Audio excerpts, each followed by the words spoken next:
In this video, everything you need to know about going on holiday to the Golf del Sur in Tenerife. If you haven't booked yet, this is also a great video to see if Tenerife and Golf del Sur is actually the right holiday destination for you or not. Also in this video, some easy tips that will make your holiday even better, some small things to watch out for, and as well some things that can save you loads of money.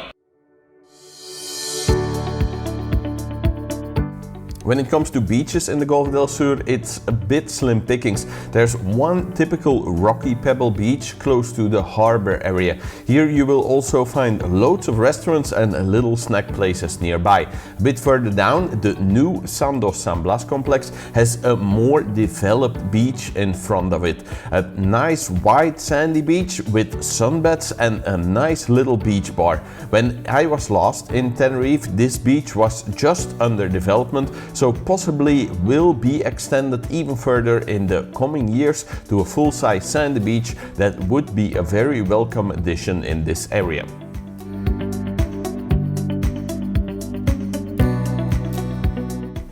So what is the best way to get to the Golf del Sur? Well, this depends a little bit, but do know if you haven't booked any flights yet that there is two different airports on Tenerife, so do pay attention to that. There's the one in the north and the south. To get to the Golf del Sur, most likely the south one is going to work better for you because it's much closer, unless you find really cheap flights to the north. I also discussed this in two other videos of mine. If you want to fly to the south, the closest airport, and you want to take a bus, it costs €2.50 per person and it will take about 25 minutes. Buses go about every hour or every 2 hours depending on the time you arrive. A shuttle bus would be a better option. This one is €5, a little bit more expensive, but it has a lot of advantages and it will drop you off directly at your hotel, so not at the random bus stop, which helps of course as well.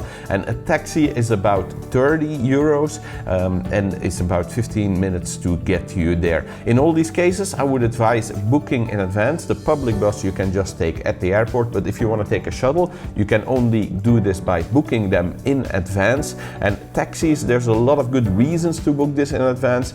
I also covered this in another video of mine, but if you just want to find good companies, then you can find these on my website, that's checkedholidays.com/links, where you find all the companies I used while traveling to Tenerife.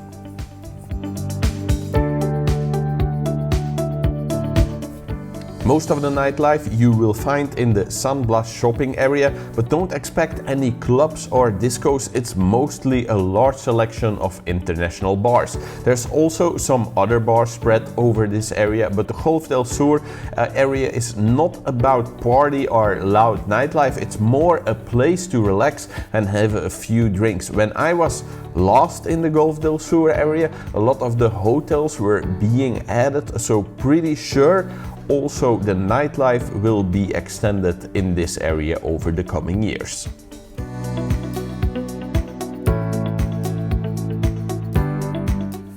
So while you're staying in the Golf del Sur, there are plenty of nice things to do nearby. I also have a complete video covering all the do's and don'ts in Tenerife, where I discuss this in more detail. But in this part, I want to focus specifically on the things that are nearby. And one of these is the CM Water Park, which I would definitely advise. It claims to be the best water park in the world.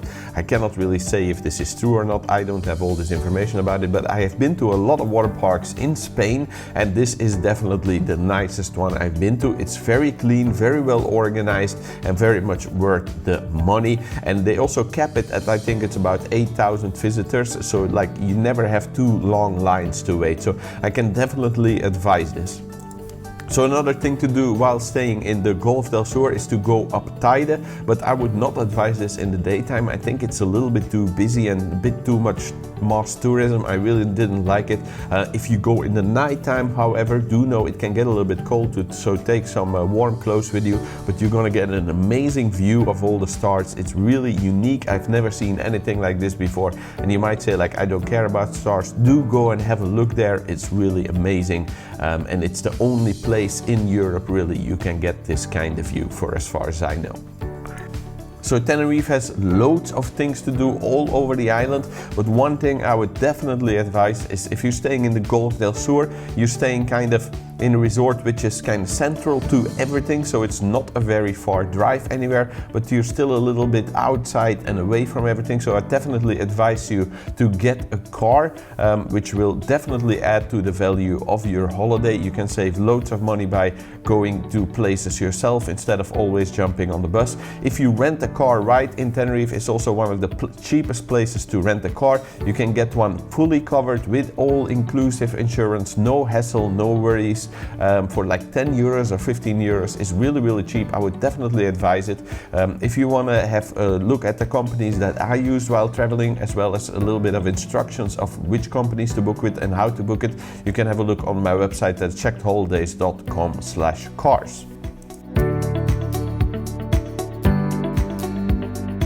One thing I noticed in the Golf del Sur, that it is actually pretty cheap to eat and drink here compared to some of the other more touristic areas in Tenerife. I'm definitely not meaning that the quality is low, that it is cheap in that way, more that there is a large variety and choice of restaurants that offer food at normal Tenerife prices. You can find great restaurants all over the area, but the most variety you will find in the San Blas shopping center, while possibly the nicest place to eat is right next to the Playa San Miguel de Abona beach.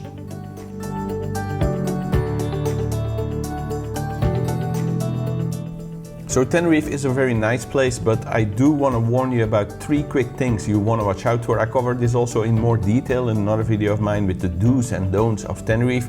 But what you really want to know is, if you find any type of flyer on the street, do not go on these type of excursions.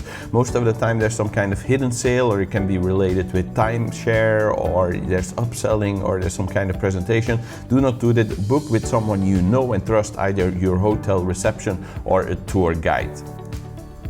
Another one of these annoying things is on the beaches. Most of the time there will be people walking up to you offering some kind of fruit, and they act like it's free, but as soon as you take them, suddenly you owe them a lot of money. Most of the fruits they sell are like 8 euros for a tiny slice, so you don't want to be accepting any fruit that is free on the beach, because basically they're just trying to take your money. Tenerife has a reputation for being really cheap when it comes to electronics, and while it is true that the sales tax is lower here than in many other countries, I would not advise buying any electronics here.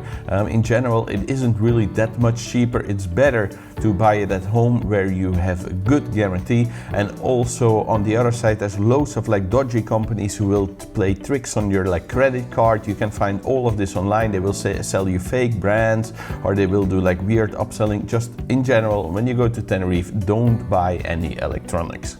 So Tenerife is a great place. Don't be held back by this information I've given you, because you find this pretty much all over. Where there's popular holiday destinations, you will find similar things popping up. Do know that in all my videos I talk about the good and the bad things about holiday destinations. So if you want that information with the end goal of you having a better holiday and being better prepared and making better choices for the right holiday destinations for you, then do know that you can subscribe to the channel, and you can find all my videos even more easy. That's over 500 of them covering Spain and other holiday destinations, and I think about 50, 60, maybe 70 about Tenerife.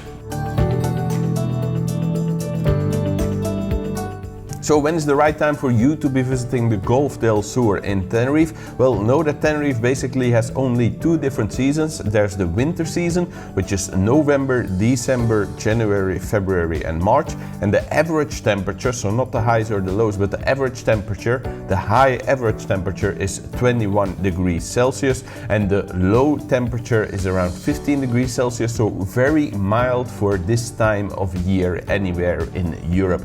This is also one of the reasons it's so popular. There's also not gonna be much rain. It's gonna be 5 days of rain a month, which really ain't that much, and the sea temperatures is around 19 degrees, so also okay for swimming. If you want the best and hottest weather, then May, June, July, August and September are the best months for you. Weather is pretty similar in these months compared to each other, but the average high temperature is going to be about 25 degrees, so much hotter than winter, and the average low temperature is 19 degrees Celsius, so also much of an improvement compared to winter. The rain is only 1 day a month, so very little, and the sea temperature most of the time you can find somewhere around 22 degrees. sea, so it's a nice relaxing temperature to take a swim and dip in. So of course there's also April and October, which is a little bit the exception to the rule. April ain't quite winter or summer, and October really ain't quite winter or summer either. What is important to know that this is often the time when you can find the best deals together with March and November. So March, April, October, November, normally you can find the best deals as long as you book outside of the Easter holidays. You can find some great deals here.